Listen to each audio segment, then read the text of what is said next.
Hello all. Well, today, or this project, this video, I wanted to cover a little annoyance that's really been getting on my nerves, to do with the fuel cap.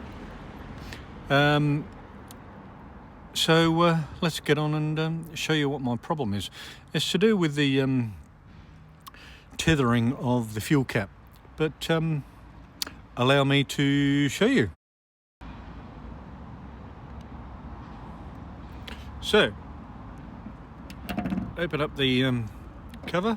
So what we have is our fuel cap. Normally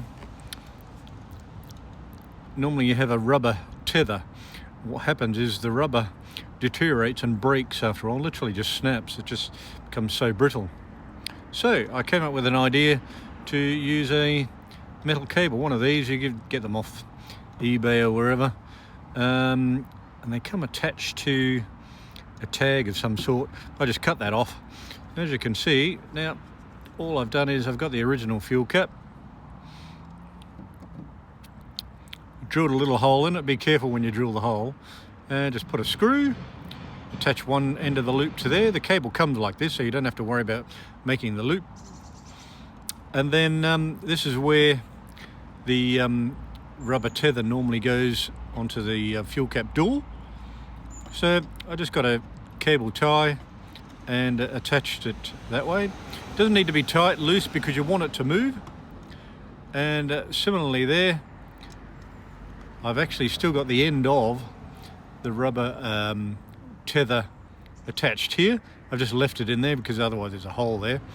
It just needs to be a tiny hole, doesn't need to be very big to drill there. And just put a self-tapping screw in there, and there you have it.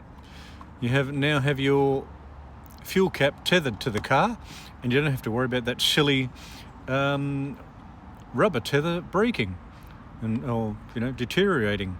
Just a silly idea, silly.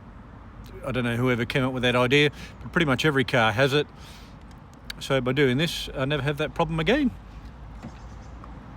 And there you have it. And you can just forever not have to worry about losing your fuel cap or dropping it or anything like that. Okay, so now I did have a video that showed me doing the whole thing, but thanks to Apple, I was using the Clips app to make the videos. You've probably heard it on forums and on lots of write-ups about it on the internet. The videos just vanished. I had nearly 30 projects just vanished out of the app. So I'm having to do, and I do apologize, I was doing videos to show you how to do these things. So now I have to do a lot of these videos to get them back retrospectively, if you like, just to tell you about it, how I did it, and how I went about it. I'm not able to show you those videos anymore because I've lost them. If I do recover them in some way, I shall put them up. So I'm trying to find a way to recover them. I actually struggling with that. Before anyone asks, yes, I did back it all up. I had it all backed up to iCloud. So why it's disappeared, I do not know. So that's why I'm doing videos like this now, to try and catch up on what I've lost. So, but hopefully that helps. You can see, I'm sure you know what I mean, the rubber tether. Many people have probably got it where it just breaks. You buy another one. They're very cheap. You buy another one and it will happen again in a short space of time. So just get one of these, put those on, and you'll never have that problem again. Okay, and that's it really. Free to rotate, and there you are. So hopefully that's helpful, and I'll see you, well, I'll catch you in my next video. Cheers.